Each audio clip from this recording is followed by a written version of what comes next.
my fellow Wedding Florist friends, and welcome to the Wedding Florist Social Podcast. This is the podcast for wedding florists to learn all about acing their online presence. I'm your host, Vicky Laffey, and as a wedding florist of over 10 years now and a certified digital marketer, I want to help you get the right clients, get more followers, and never be stuck for content ideas again. Click the link in my description to get your free Wedding Florist Guide to Social Media Content Creation today. Hello, my fellow florists. Thank you so much for tuning in again. Thank you for joining me. I hope you find today's topic interesting. I am talking about should you run consultations in the evenings. Now, I've entitled the podcast that, but it really does stand for should you run consultations at times when you don't want to run them, essentially.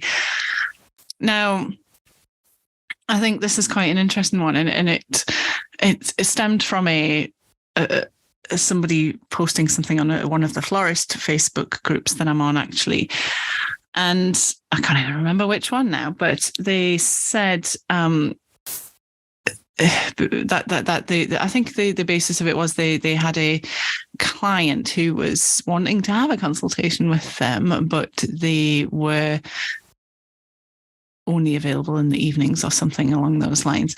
And the evenings really doesn't work well for this person. And they were kind of asking the group to see if they run consultations in the evenings and to see if maybe she was kind of going to be missing out. Essentially, this florist was afraid they would be missing out if they didn't run consultations in the evenings. And this, of course, prompted a lot of comments with varying opinions on the matter. A lot of the florists did run consultations on the evenings. Some ran some on a Sunday and things like that. Now, I have some opinions of my own about this subject. I think as small business owners, as wedding florists, we have to set the boundaries.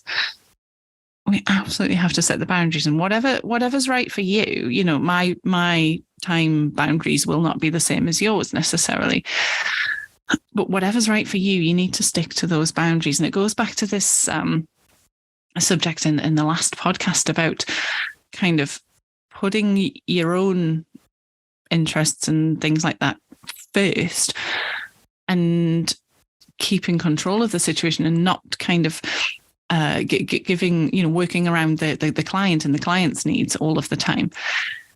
If you let the client dictate things like this now, it's not going to set you up for a very good working relationship. So, if they're saying something that's completely different to your working practices, whatever those are, then and they're determined that they only want to meet at a certain time, or they're trying to dictate when you should meet, then that would be kind of an alarm bell for me, to be honest. That's not the kind of person that I like working with necessarily.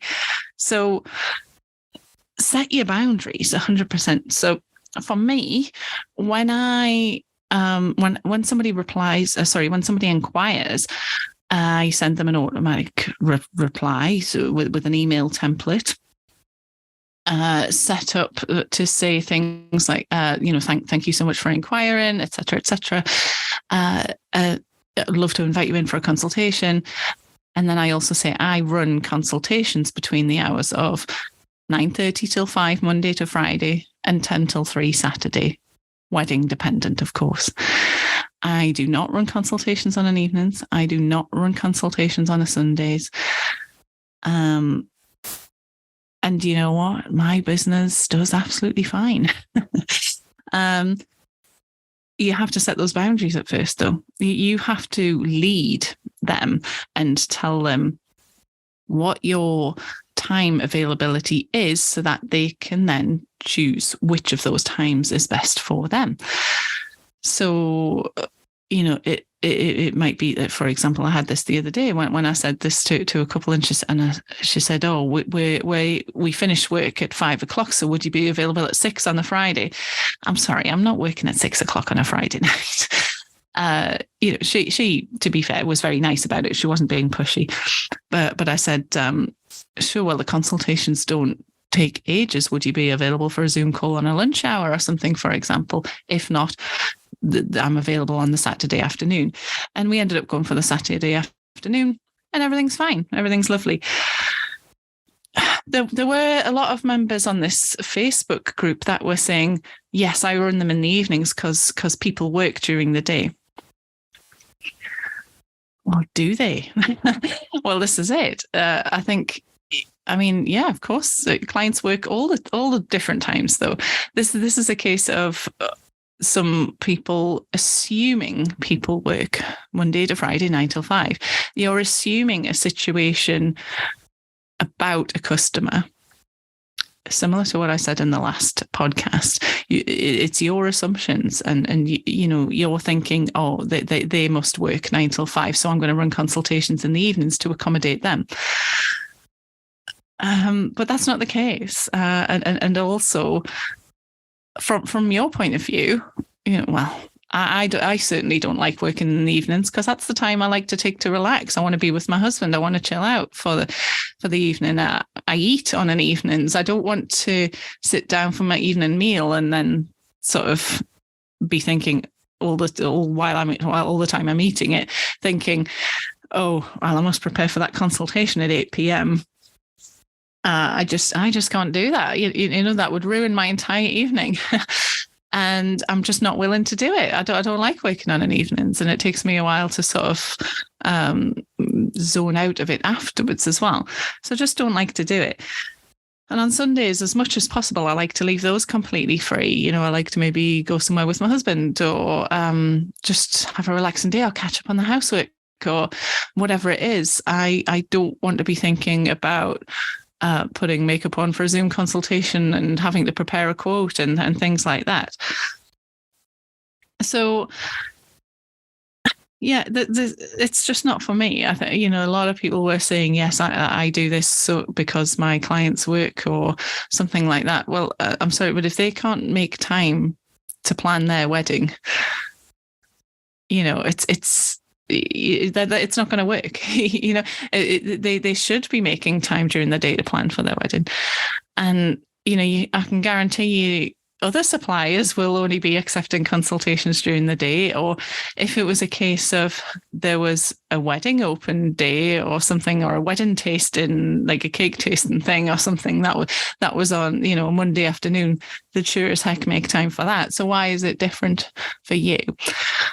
Now, you'll have different times, of course, the things that work better for you. What one very respected fellow florist runs them on a Sunday morning between the hours of, I forget the hours, but, she has set hours, and that absolutely works for her. Absolutely fine. That's not something that would interest me, but that works for her. And that's the important thing. So, but the important thing is she tells those people when her availability is, and they choose out of those times. Absolutely. So should you run consultations in the evenings? There isn't a yes or no answer to this, but you should run consultations only when you are available. You need to remember, enjoy running your business. Your business needs to work for you and around you, not against you. This is something I've often said. So, constantly being dictated to by clients and their availability is just going to pull you all over the place. I'm lucky in the sense that I don't have children, so I don't have to sort of think of doing a lot of stuff on the evenings, like, preparing the school uniforms for the next day, or making their evening meals, or, doing the homework with them or anything like that. But if you do have children, then I think your time should be spent doing that, and not disappearing to your workshop or going on a Zoom call for a consultation with a couple who may not even book you at the end of the day. So set boundaries, control the boundaries. You should be the one dictating what happens and when, not the client, essentially. I'd be very interested to hear if you do run consultations, in the evenings or on Sundays, on things like that, do feel free to drop me an email at hello@thecontentquota.co.uk and just, give me a bit of feedback. Tell me what you do. That would be amazing to hear. I'm always very interested to hear how other people do things. But, whatever is the case for you, you should absolutely stick to your guns, as it were. Because if you let the client control things now, even though it's in a nice way, it's not in a malicious way. If you let the client take the reins now, it's going to be like that for the rest of the journey. It really is. So control things now.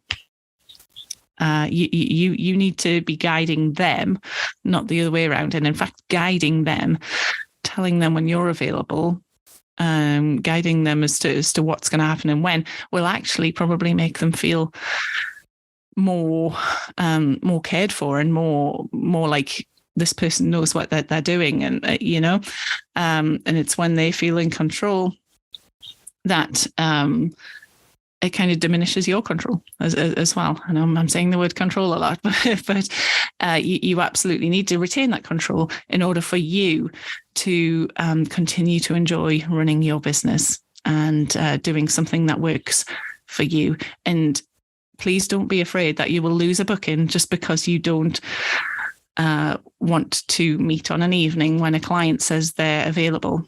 You will absolutely not lose that booking.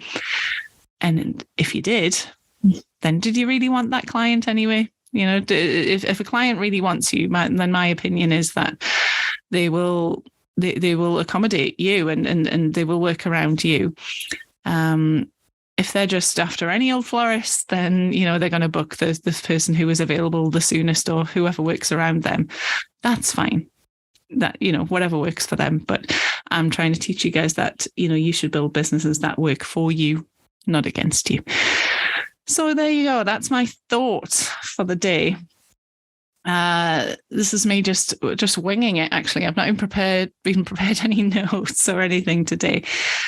I don't know if you could tell, but this is all stemmed from something I've heard on Facebook groups a number of times. So I hope it's been useful for you. If it even helps you in your business, let me know. Drop me an email or, join the Facebook group and drop me a line on the Facebook group or whatever. Do let me know, because if that's helped you in your business and if that's given you some of your time back on an evenings or Sundays or whenever the case is for you, that would be amazing for me to hear. So yeah, thank you so much for tuning in today. I hope it's been useful, and flower on. Well, thanks so much for listening all the way to the end of Wedding Florist Social. Remember to hit subscribe so that you don't miss out on any future episodes. And if you want access to some free community and support, then head across to Facebook and look me up on the Worldwide Wedding Florist Community Group. I look forward to seeing you there.